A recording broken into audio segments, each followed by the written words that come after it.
ओम बहुला देवी समित काकभुजंधर महर्षि नमः। ओम नमः शिवाय। योग वशिष्ठ के संदर्भ में काकभुजंडी ऋषि के बारे में हम जानेंगे। भूषंड का वशिष्ठ जी से अपने जन्म वृत्तांत प्रसंग में महादेव जी तथा मातृकाओं का वर्णन करते हुए अपनी उत्पत्ति, ज्ञान प्राप्ति और उस घोंसले में आने का वृत्तांत कहना। मुनिवर वशिष्ठ जी इस जगत में देवादिदेव महादेव समस्त स्वर्गवासी देवताओं में श्रेष्ठ है। ब्रह्मादि देवता भी उनकी अभिवंदना करते हैं। उनके शरीर के वामार्ध में सौंदर्यशालिनी भगवती पार्वती विराजमान रहती है। उन देवी के मस्तक पर गंगा रूपी पुष्प उन महादेव जी के मस्तक पर गंगा रूपी पुष्प माला सुशोभित है। हिम के हार की भांति धवल तथा लहर रूपी पुष्प गुंछों से गुंथी हुई है। उस माला ने उनकी जटा को अविष्टित करके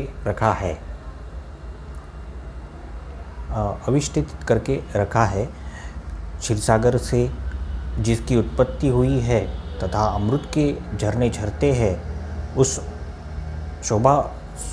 शोभाशाली चंद्रमा उनके ललाट में स्थित है।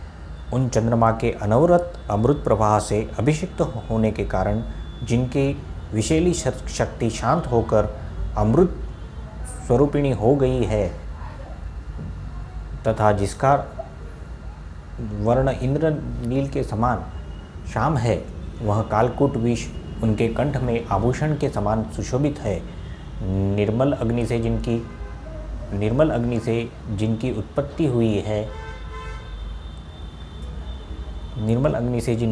हुई है वह अत्यंत शुभ्र भस्म उन महादेव जी का भूषण है।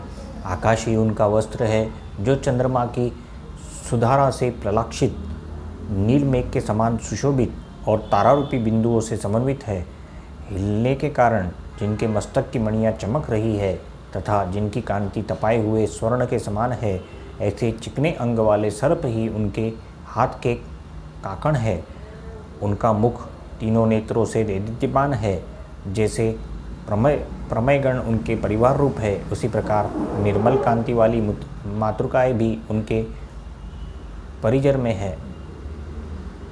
में है। ये मातृकाएँ पर्वत शिखरों पर, आकाश में, विभिन्न लोकों में, गड्ढों में, श्मशानों में तथा प्राणियों के शरीर में निवास करती है। उन सभी मातृकाओं में जया, विजया, जयंती, अपराजिता, सिद्धा, रक्ता, अलुम्बसा और उत्पल्ला, ये 8 मातृदेवियाँ प्रधान है। शेष माताएं उन्हीं 8 का अनुष्ठान करती है। दूसरों को मान देने वाले मुनिवर उन महामहिम शालिनी मातृकाओं को माता अलम्बुमा अत्यंत विख्यात है। उनका वाहन कौवा है। उस कौवे का नाम चंड है। वह इंद्रनील पर्वत के समान नीला है तथा उसके ठोर की हड्डी वज्र के समान कठोर है। यह एक समय की बात है। भयंकर चेष्टा वाली अष्ट सिद्धियों से संपन्न वे सभी मातृकाएँ किसी कारणवश आकाश में इकट्ठी हुई। वहाँ पर उन सबका एक महोत्सव हुआ, जो नाच गान आदि से अत्यंत मनोहर था। उनमें सभी देवताओं के रथ में जुटने वाली उनमें ब्राह्मी देवी के रथ में जुटने वाली उनकी दासी हंसिया और अलम्बुसा देवी का वाहन चंड नामक काक, ये सभी आकाश में एकत्र होकर नृत्य करने लगे। इस प्रकार 7 साल नाचने के कारण वह वायस 7 कुलहंसियों का वल्लभ हो गया। तो फिर उसने क्रमशः हंसियों के साथ रमण किया, जिससे वे ब्राह्मी शक्ति के रथ की हंसियाँ गर्भवती हो गई। मुनीश्वर उन हंसियों ने ब्राह्मी देवी से अपना वृत्तांत यथार्थ रूप से कह सुनाया। उस पर ब्राह्मी देवी ने कहा, पुत्रियों, इस समय तुम लोग गर्भवती हो गई हो, इसलिए मेरा रथ वहन करने में तुम समर्थ नहीं हो। अतः तुम लोग स्वेच्छानुसार विचरण करो। इस प्रकार ब्राह्मी देवी दयापरवश हो गई और गर्भ के कारण अलसाई हुई उन हंसियों से ऐसा कहकर सुखपूर्वक निर्विकल्प समाधि में स्थित हो गई। तदनंतर समय आने पर हंसियों ने 21 अंडे दिए। मुने, इस प्रकार उन अंडों से हम लोग 21 भाई चंड के पुत्र रूप में कौवे की योनि में उत्पन्न हुए। धीरे धीरे हम सब बड़े हुए, हमारे पर निकल आए, हम आकाश में उड़ने लगे, आकाश के योग्य भी हो गए। तब भगवती ब्राह्मी ने समाधि से विरत हुई। हम लोगों ने अपनी माता हंसियों के साथ उन देवी के चिरकालिक भली भांति आराधना की। तदनंतर उपयुक्त समय आने पर कृपापरवश हुई भगवती ब्राह्मी ने हम लोगों पर ऐसा अनुग्रह किया जिसके फलस्वरूप हम लोग जीवन मुक्त होकर स्थित है। जब हम लोगों का मन पूर्णतः शांत हो गया, तब ऐसी धारणा हुई कि एकांत प्रदेश में चलकर ध्यान समाधि में स्थित रहना चाहिए। ऐसा निश्चय करके हम लोग अपने पिताजी के पास विंध्य प्रदेश में गए। वहाँ पहुँचने पर पिताजी ने हम लोगों का आलिंगन किया। तत्पश्चात हम लोगों ने अलम्बुसा देवी का पूजन किया, जिससे उन देवी ने हम लोगों को कृपा दृष्टि से देखा। फिर तो हम लोग समाहित चित्त होकर वहीं रहने लगे। तब पिता चंड ने पूछा, पुत्रों, क्या तुम लोग इस जगत जाला से जो अत्यंत अनंत वासना रूपी तंतुओं में गुथा हुआ है मुक्त हो चुके हो? यदि नहीं तो इन भृत्सवत्सला भगवती अलम्बुसा से प्रार्थना करो, जिससे तुम लोग पारंगत हो जाओगे।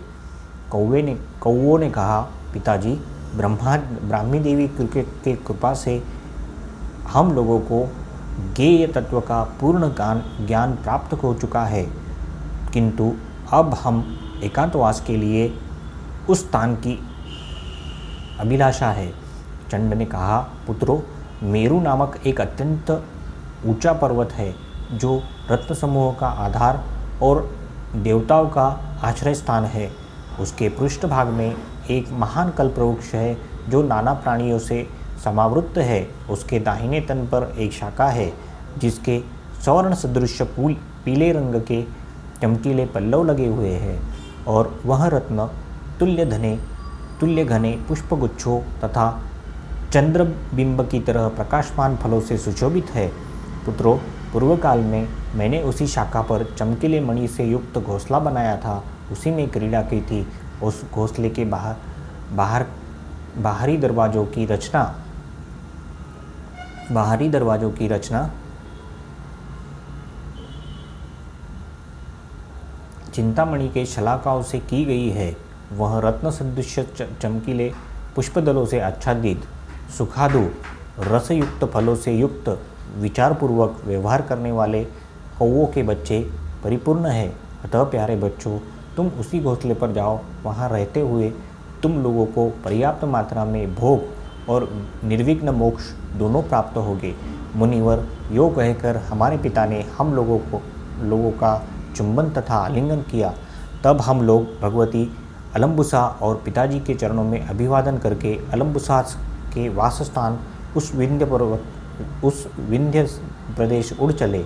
फिर तो क्रमशः आकाश को लांघकर मेघों के कटोरों से निकलकर पवन लोक में जा पहुँचे। वहाँ हम लोगों ने आकाशचारी देवों को प्रणाम किया। मुनीश्वर, फिर सूर्यमंडल का अतिक्रमण करके हम लोग स्वर्ग की अमरावतीपुरी में गए। फिर वहाँ स्वर्ग को लांघकर ब्रह्मलोक में पहुँच गए। हम लोगों ने माता भगवती ब्राह्मी देवी को प्रणाम किया और तुरंत ही पिता द्वारा कहा हुआ वृत्तांत जो का त्यों कह सुनाया। तब उन्होंने स्नेहपूर्वक हम लोगों का आलिंगन किया और जाओ आज्ञा प्रदान करके हमें उत्साहित किया। तत्पश्चात हम लोग नमस्कार करके ब्रह्मलोक चल पड़े। आकाश मार्ग में चलने में हम लोग चपल तो थे ही, अतः पवन लोक में विचरते हुए लोकपालों की पुरियों को, जो सूर्य के समान दैदीप्यमान है, लांघकर इस कल्पतरु पर आ पहुँचे और घोंसले में प्रविष्ट हो गए। मुने, यहाँ सारी बाधाएं हम लोगों से दूर रहती है, हम लोग सदा समाधि में स्थित रहते हैं। महानुभाव, आपके पूर्व प्रश्न के उत्तर में हम लोग जैसे उत्पन्न हुए, जिस प्रकार यथार्थ ज्ञान की प्राप्ति करके हम लोगों ने की बुद्धि शांत हुई एवं किस तरह हम लोग इस घोंसले में आए, यह सारा वृत्तांत आपको अविकल रूप से भली भांति कह सुनाया। ओम नमः शिवाय।